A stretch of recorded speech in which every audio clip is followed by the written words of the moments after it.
Teaching Children Financial Literacy. Let's have a look. Hello everyone, Florian.heise here, and welcome to another episode of HeiseSays. Grab your stein of coffee because I want to share with you a book that was sent to me by a viewer. Now, this is not sponsored content, but I'm happy. The viewer sent me this book knowing that I'd be interested in it, and I'm happy to share it with you.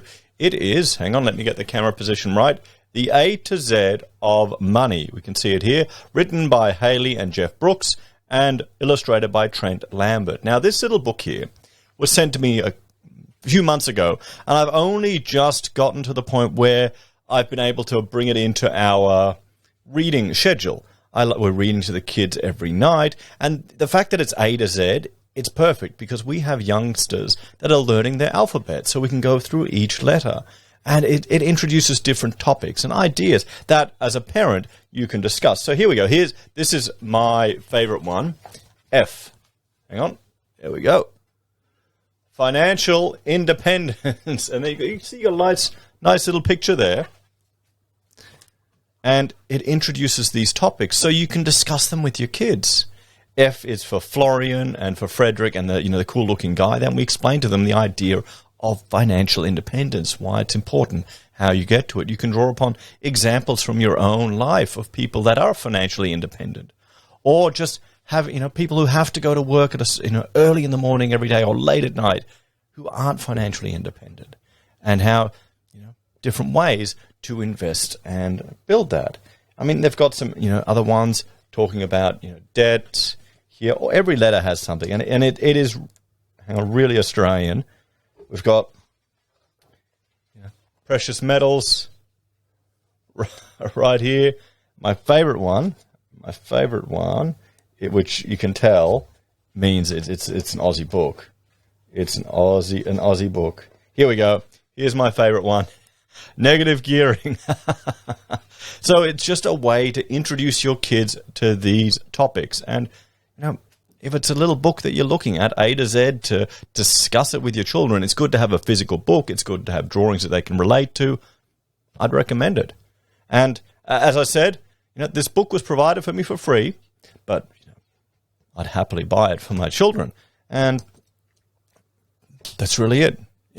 That's it. Simple little book, a whole lot of concepts that can be a good prompt or stepping stone to discuss these things with your kids.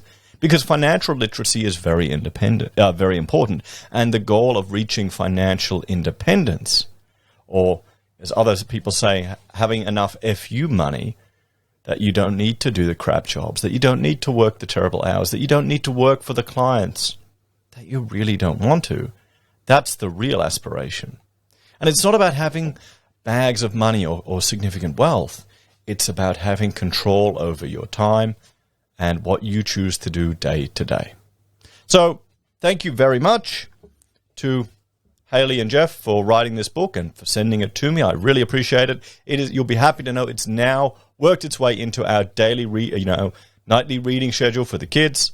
So I'll, definitely pull this out. So at the very least, hopefully, if you can arm your children with the aspirations of being financially independent and understanding money, and they jump for joy when when we get to letter P about precious metals. They like that one.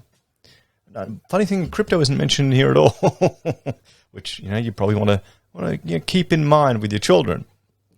They may get all excited and jump onto that. So, guys, what do you reckon?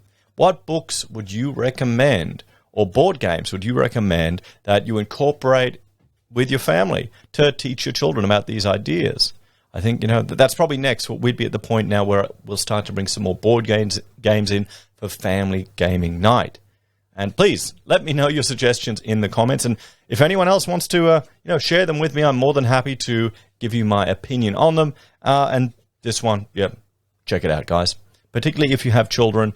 We've got kids from, 2 to 8 years old. So it's good. The younger ones can learn the alphabet, and the older ones can start to be exposed to these concepts that you want to. I mean, we're talking here about passive income, and I'm going, okay, Mina, what does Daddy do to get passive income? What do I buy? What's an asset? Which is another one in here. What's an asset that I buy to get passive income?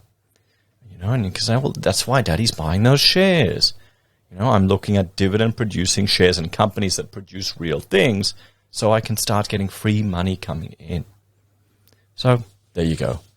Thought I'd do this quick little video just to introduce you to it. Take care, guys. Let me know your thoughts and opinions and your suggestions of what you would do to help your kids gain a better level of financial literacy, particularly at a very young age, and what board games you'd recommend.